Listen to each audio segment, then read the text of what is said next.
Hello' everyone, welcome back to my another blog. আজি হৈছে মঙলবাৰ আৰু এতিয়া বাজিব হৈছে আবেলি 5টা।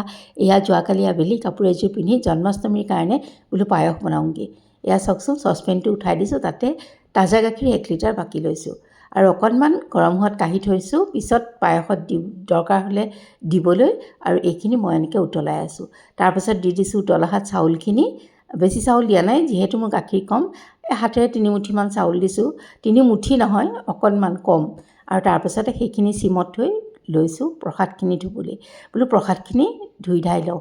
আৰু কি হয় জানেনে, আবেলি বোলোতে পটককৈ দেখোন সন্ধিয়া লাগেই। আৰু এতিয়াতো গৰমৰ দিন ভালেই, ঠাণ্ডা দিনত যে বাপৰে, কান্দিবিনে হাঁহিমে এনেকুৱা হৈ যায়। এই সময় কেনি উৰি যায় মই গমেই নাপাওঁ।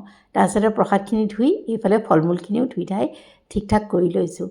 তাৰপাছতে বোলো শৰাইখন সজাই লওঁ আৰু এইফালে পায়সখিনিও মাজে মাজে লৰাই আছোঁ আৰু পায়সৰ কামো কৰি আছোঁ। অকণমান চাউল দি লৈছোঁ, এনেকৈ বোলে শৰাইখনত অকণ চাউল দি লৈ যি য'ত নতুনকৈ শিকি আছোঁ, বৰ ভালকৈ নাজানো।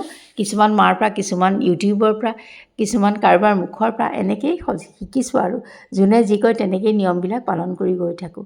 আৰু এয়া তাৰপাছতে শৰাইখন ধুনীয়াকৈ সজাই লৈছোঁ। কিমান ধুনীয়া হৈছে নাজানো, এইখন মাৰ কাৰণে সজাইছোঁ সৰুখন। মায়েও তাত গোঁসাই থাপনা এখন আছে, যিহেতু অকণমান কিবা আগবঢ়াব। আৰু এইফালে এয়া পায়সত দেখিছেনে প্ৰায় হৈছেই। মই চেনি দি দিলোঁ আৰু সেইফালে চচপেনটোত অকণমান খেজুৰ দি বনাইছোঁ, সেইখিনি এওঁৰ কাৰণে। চেনি দিলে আৰু যিহেতু নাখাব, আকৌ বেয়া লাগে নহয়।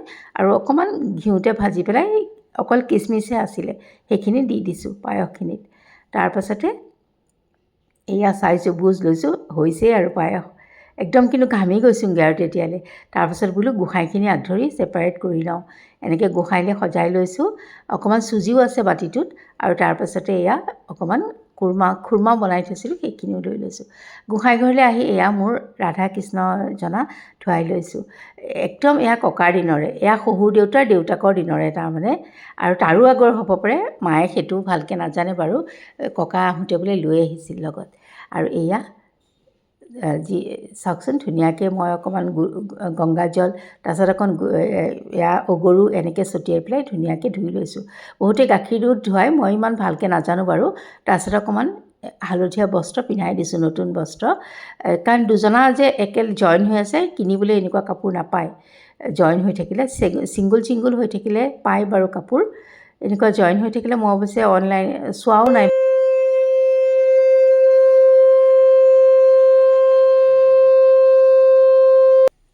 আৰু পূজা পাঠ কৰি ধুনীয়াকৈ শংখটো বজাই শেষ কৰি ল'লোঁ। আৰু এই যে ৰাধাকৃষ্ণজনা ৰাতিপুৱা আকৌ দেওৰে ধুনীয়াকৈ মোক মাজিও দিছে দেই, তেতেলী দি। ৰাম ৰূপে কৰিলা ৰাৱণ নিধন,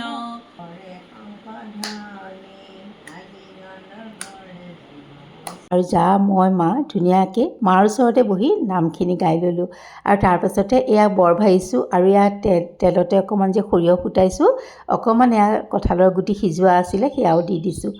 আৰু কিয় জানেনে, যোৱাকালি বহুত খালোঁ নহয়, ইটো সিটো, পেট একে গৰম হৈ গৈছে। এয়া অকণমান হালধি দিছোঁ আৰু 2টা অমৰা সিজাই থৈছিলোঁ, সেই পানীখিনি দি দিছোঁ। আৰু তাতে নিমখ দি দিছোঁ। আৰু এইখন একদম চিম্পুল এখন মানে জোল, টেঙা, পেট ঠাণ্ডা কৰিবৰ কাৰণেহে। আৰু বৰ কেইটামান দি দিছোঁ উতলা হাত, বাছ। তাৰপাছত এওঁ কাঁহীখন ৰেডি কৰিছোঁ। এয়া দেখিছেই নহয়, মহৰ ঔষধ, কালি মিঠা খোৱাৰ তিতা কেৰেলা আজি দি দিছোঁ। আৰু যি য'ত ভাজি আছিল অকণ দি দিছোঁ। আৰু এই যে অমৰাৰ টেঙা, সেয়া অকণমান দি দিছোঁ। এইটো পেট খুব ভালে ৰাখে। যোনে যোনে নাখায় তেওঁলোকে খাব দেই, অমৰাৰ টেঙা, অমৰাৰ ছিজনত। আৰু এয়া দালি দি দিছোঁ। তাৰপাছতে ব'লক এওঁ কাঁহীখন ৰেডি কৰি দি থৈ আহোঁ। আৰু অকণমান বাতি এটাত দৈও দিছোঁ দেই। তাৰপাছতে এওঁ ইতিমধ্যে ওলাই ৰেডি হৈছিলেই। আৰু এয়া চাওক ৰখিয়ে আছে। তাৰপাছতে মই কাঁহীখন দিওঁ। আজি মোৰো লৰালৰি, ভাবিছোঁ অন্য আৰু একো কৰি নাথাকোঁ, আজি এফালে যাবও লাগিব, দেখাম বাৰু যাওঁ যদি আপোনালোকক। তাৰপাছতে এয়া এওঁক খাবলৈ দি লৈ টিফিন চিফিন ৰেডি কৰি এয়া ময়ো ওলালোঁ। এফালে যাওঁ, মোৰ কাম এটা আছে। আৰু ইমান যে ৰ'দ, বা গেটখন খুলিয়ে ছাতিটো হাতত লৈ লৈছোঁ। আৰু মায়েও ওপৰৰ পৰা চাই চিঞৰিছে, ছাতি লৈছেনে নাই? মই বোলো লৈছোঁ, সেইখিনি বাৰু নেদেখালোৱেই। তাৰপাছতে এয়া গেট চেট মাৰি অকণমান ওলাই আহোঁতেই যেনিবা ৰিক্সা এখন পালোঁ। এইকণ ওলাই আহোঁতেই ৰাস্তাটোৰ মূৰলৈকে সেইখন ৰিক্সা পালোঁ। তাতে উঠি গ'লোঁ আজি আণ্টিৰ দোকানলৈ। এই ৰিয়াক শাৰী এখন লাগে, সিহঁতৰ এথেনিক ডে আহি আছে, এইখন কিনিলোঁ। কেনেকুৱা লাগিছে আপোনালোকে জনাব দেই, ভাল লাগিছেনে নাই। আৰু তেন্তে আজিলৈ আহোঁ।